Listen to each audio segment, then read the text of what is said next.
When people tell me they can't find their purpose, I already know the real problem. Most of you are looking for purpose the same way you look for lost car keys, frantically, externally, hoping it just shows up one day and fixes everything. But it doesn't. And that flawed approach has a cost. When you don't know your purpose, you wake up every morning with a fog in your head and a heaviness in your chest. You drift, you hesitate, you second guess yourself. I've seen that same look before, back in SEAL training, right before a man rang the bell and quit. In the teams, that hesitation doesn't just ruin your day, it gets people killed. But here's the secret nobody ever told you: purpose isn't something you find, it's something you build in the moments when everything comfortable inside you collapses. And I learned that the hard way. Before we go any further, I want you to do one thing: put your phone down, turn off your notifications, close every other tab. If you can't give me your attention for the next few minutes, click off the video right now. I'm dead serious. This is your first test. If you can't stay present for a conversation about your own purpose, you're not going to survive the mental battles that come after this. But if you're still here, good. That tells me something about you, something you might not even see in yourself yet. My name is John. I'm an ex-Navy SEAL.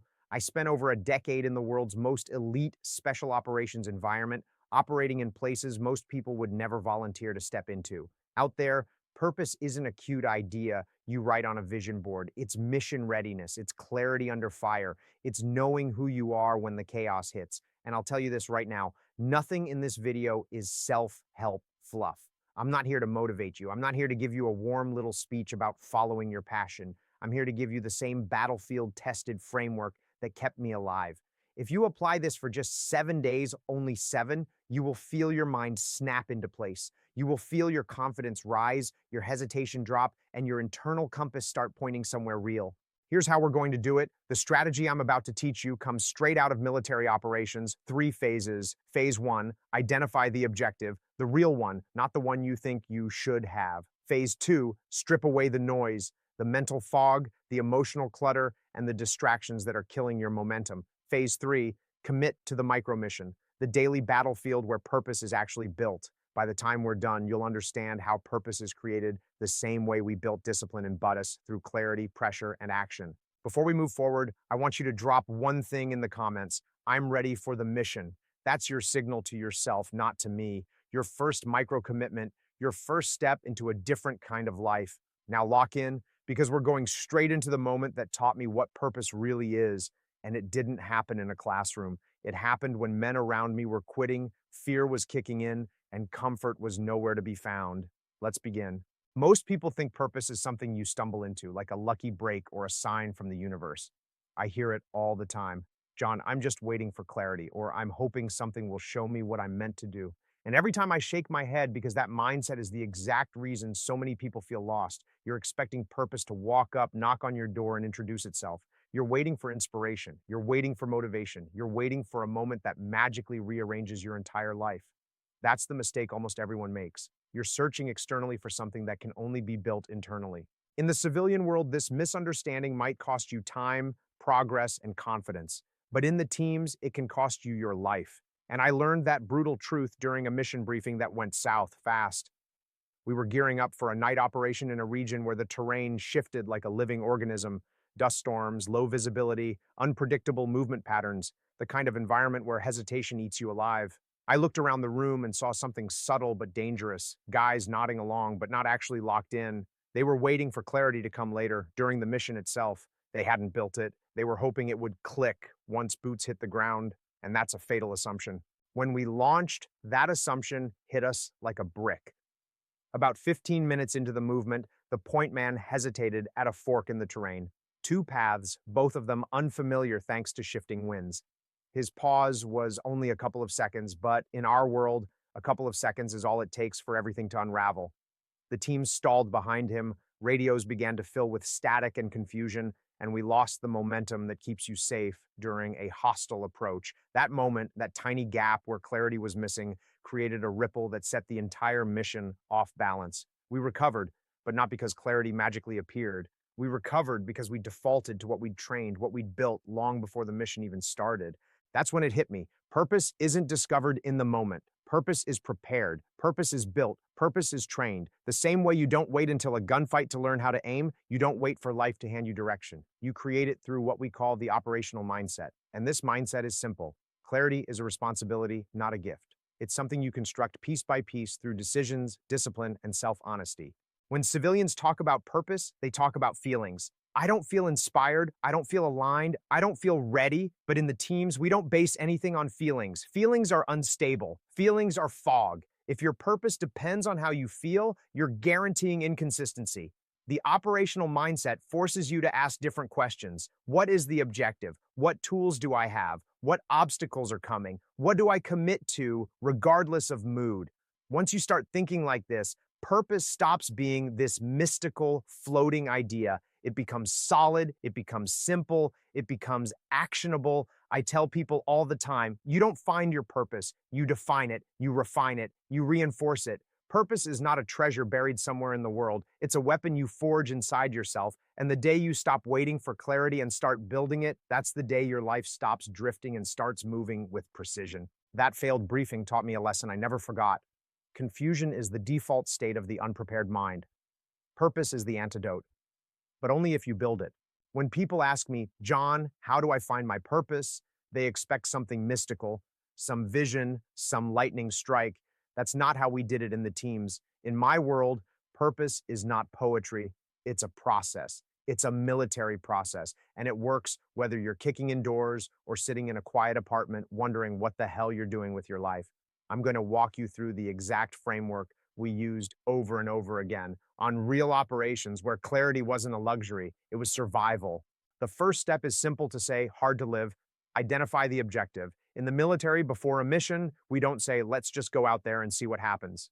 That's how amateurs think. We define exactly what success looks like before we take a single step. Is the objective to capture a high-value target, to gather intel, to support another unit? That clarity dictates everything that follows. In your life, you can't just say, I want to be successful or I want to be happier. That's vague. Vague gets you killed in combat and stuck in circles in civilian life.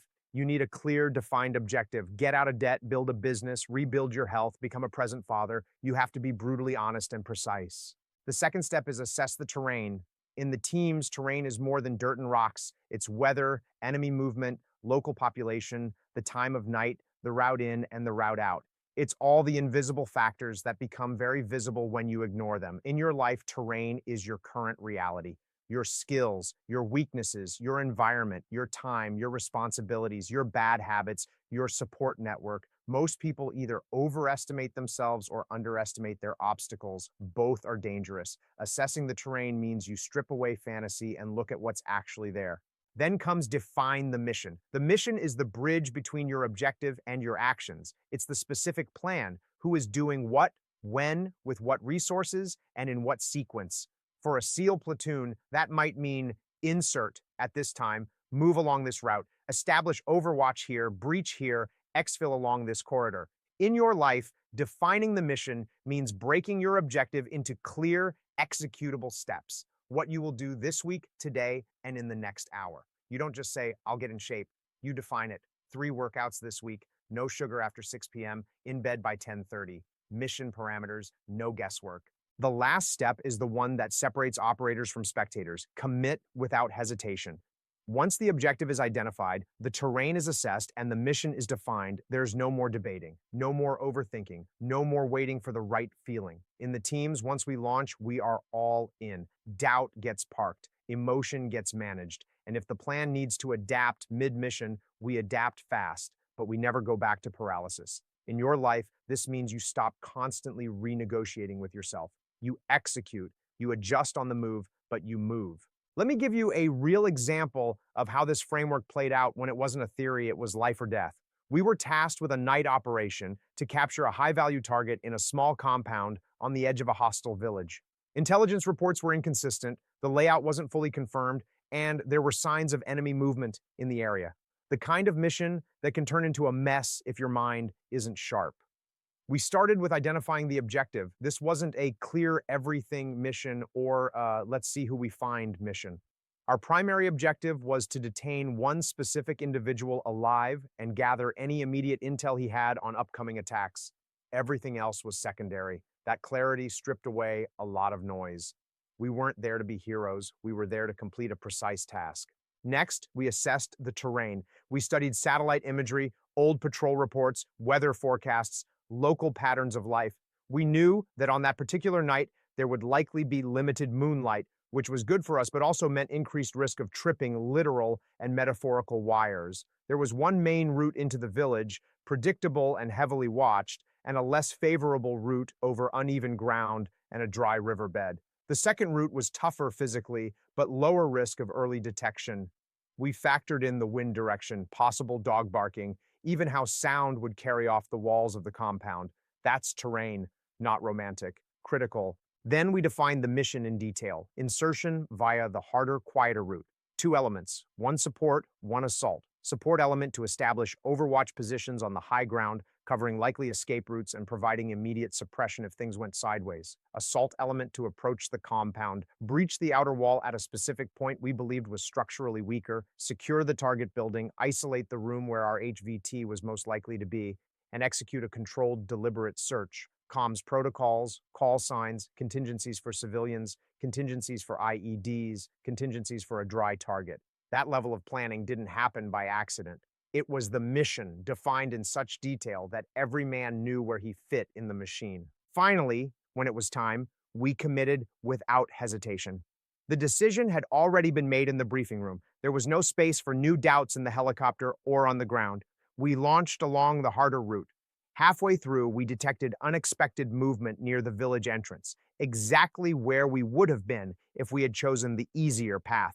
That one decision, rooted in terrain assessment and clear mission planning, likely saved us from walking into an early engagement on unfavorable terms. On target, things got loud and messy, as they usually do. A door didn't open the way we wanted. A wall was stronger than intel suggested. A dog started barking earlier than planned. But because we had a defined objective and mission, we could adapt in real time without losing focus. We captured the target, secured him, and exfiltrated without losing a man. Was it clean and perfect? No. No real mission ever is, but we had clarity where it counted, and that's what carried us through. That same process is how you find purpose. You don't sit around waiting to feel ready or inspired. You identify a clear objective that matters. You assess the terrain of your real life.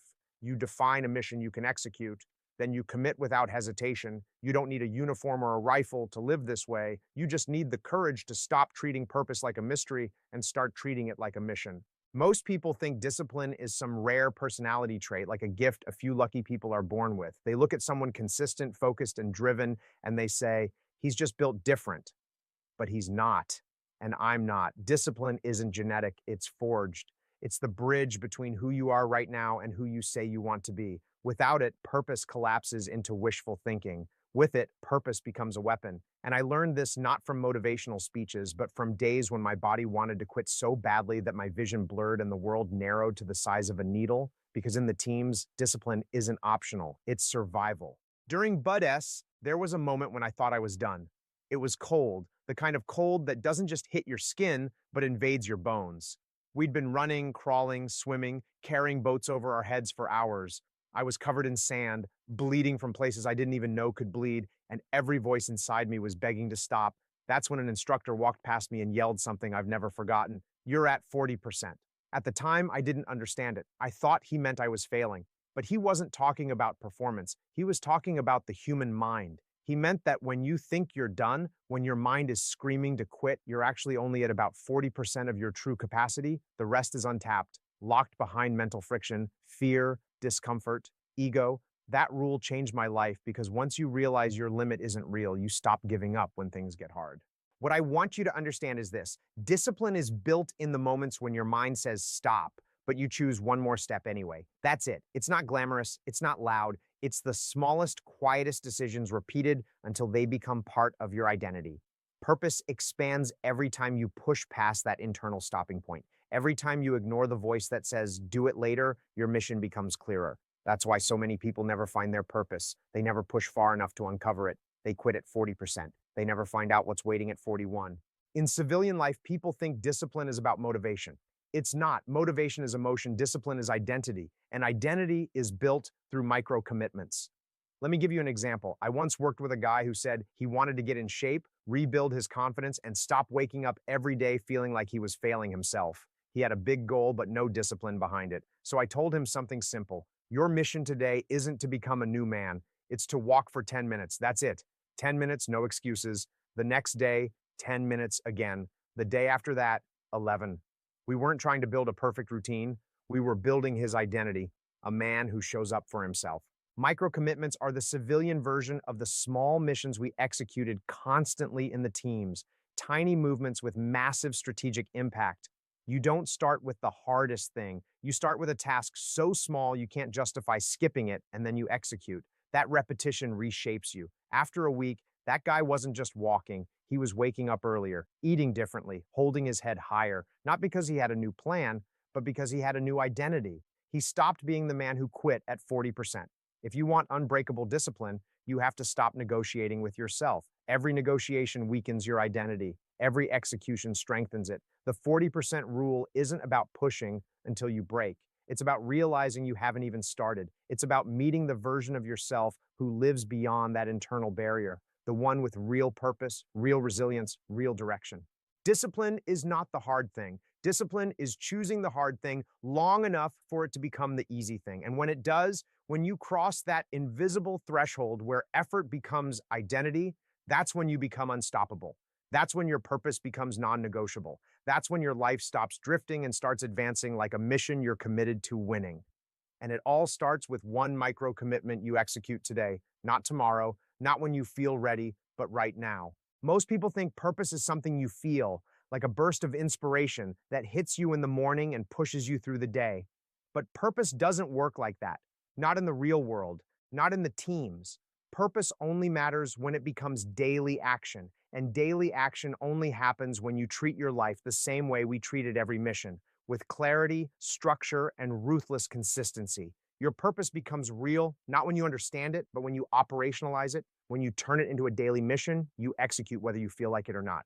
In the teams, every mission started long before boots hit the ground. We had what I call the morning intel brief, and you need one too. Every morning before anything else, you sit down and review your mission for the day, not a to-do list. A mission, a focused, intentional set of actions directly connected to your larger purpose. In the military, our intel brief gave us situational awareness. What's happening around us, what threats exist, what opportunities we can leverage, and what the objective requires of us. For you, your intel brief is asking, what matters today? What are the non-negotiables? What obstacles are coming? What does success look like by tonight? When you do this, your day stops being reactive and becomes tactical. After the intel brief comes prioritization. And I don't mean deciding what sounds important, I mean prioritizing like a team leader. In the teams, we sorted everything by impact. What actions directly affect mission success and what is noise? Most civilians drown in noise because they give every task equal emotional weight. They treat checking email like it matters as much as building their career or taking care of their body. When everything is important, nothing is important. So you need to do what we did, isolate the critical, identify the one or two actions that push you toward your objective. Those are your primary missions. Everything else is secondary. And if your day gets blown up, because life always finds a way, you still know exactly where to focus your fire. The next part is what keeps momentum alive, recognizing small wins as tactical victories. In the military, a tactical victory might be securing a doorway, crossing a dangerous stretch of terrain, or moving the team one position closer to the target. Small moments, but essential to the overall mission. In your life, small wins carry the same power. Drinking water before grabbing your phone, reading 5 pages of a book aligned with your purpose, showing up for a 10-minute workout when you didn't want to. These moments don't feel big, but they build operational momentum. They create psychological proof that you are a person who moves forward. And once you get that momentum, it becomes easier to take the next step and then the next. The truth is, most people lose their momentum because they rely on motivation, and motivation is unreliable. It's weather, it changes. Some days you wake up fired up. Other days you wake up feeling empty, stressed, or defeated. If you rely on motivation, your purpose becomes inconsistent. That's why you need the daily mission protocol. It removes emotion from execution. You show up because it's the mission. You execute because it's who you are. You take the next action because your identity demands it, not your mood. I've had days in combat where I felt zero motivation, days when my body was wrecked, my mind was foggy, and fear sat on my chest like a weight, but the mission didn't care. And when you understand that mission mood, you unlock a level of consistency most people never reach. You stop waiting to feel ready. You start acting ready. And the incredible thing is, the more you execute, the more your brain begins to trust you. That trust becomes confidence. That confidence becomes momentum. And that momentum becomes a lifestyle. Turning your purpose into a daily mission is not about becoming robotic. It's about becoming reliable. It's about giving yourself a system that works even on your worst days. When you wake up tomorrow, start with your intel brief. Prioritize like a leader, celebrate tactical victories, and execute even when motivation is zero. Because the day you stop basing your life on how you feel and start basing it on what you're committed to, that's the day your purpose becomes unstoppable. That's when you move from drifting to advancing. And that's when you start living with the direction, clarity, and power of a SEAL on mission. When a mission ends in the teams, we don't just pack up our gear and walk away. We debrief. We break everything down: what worked, what failed, what needs to change before the next operation. That process is where the real growth happens. And right now, I'm going to give you a personal debrief, the same kind we used after nights where everything was on the line. Because if you followed me through this journey, if you've listened closely, then this isn't just the end of a video. This is the beginning of a different version of your life. Let's start with the objective. When you came here, your objective was unclear, maybe even buried under years of doubt, hesitation, confusion, or disappointment. Most people drift because they never define what they're actually aiming at. In the teams, that would be unthinkable. So I forced you to do the same thing with your life. Define what matters. Identify what you're actually trying to achieve, not the vague someday dream that keeps you stuck, but the real mission that demands your attention. If you did that honestly, you already feel the shift. Purpose stops feeling abstract when it has a target. Then we moved to the terrain. And this part is uncomfortable for a lot of people because assessing the terrain means looking at your reality without excuses, where you're strong, where you're weak, where you're sabotaging yourself, where you're still living like the old version of you. In a combat zone, ignoring the terrain gets you killed. In life, it keeps you small, but you faced it, you mapped out the truth, and that truth gave you operational clarity, the kind civilians rarely have. Next came the mission. This is where everything snapped into structure. The mission takes your objective and turns it into action. It's where you stop treating your purpose like a dream and started treating it like a plan. A mission isn't emotional, it's directional. It's built in steps, checkpoints, contingencies, timelines. When you defined your mission, even if it was messy, even if it was imperfect, you crossed a line most people never cross. You stopped waiting, you started executing. And then we talked about discipline, the bridge between goals and identity, the part nobody wants to hear because it requires consistency long after the excitement fades. But discipline is where transformation actually happens. You learned the 40% rule, that when your mind is screaming to quit, you're not even halfway done. You learned that discipline is created through micro commitments, the tiny choices that reshape the architecture of your identity. You learned that purpose expands every time you refuse to surrender at the first sign of discomfort. And if you've already applied even one of those principles, you know I'm not exaggerating when I say this changes you from the inside out.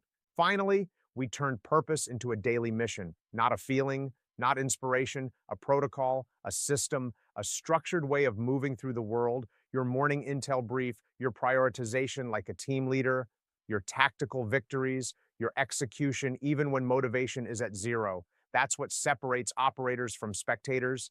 That's what separates people who wish from people who win. And you're here because you're done wishing. So this is your debrief. You came in uncertain. You learned how to clarify your objective. You learned how to read the terrain of your life. You learned how to define your mission. You learned how to build discipline past your imagined limits. You learned how to operationalize your purpose day after day, whether you feel like it or not. And that means something important. You are not the same person who pressed play.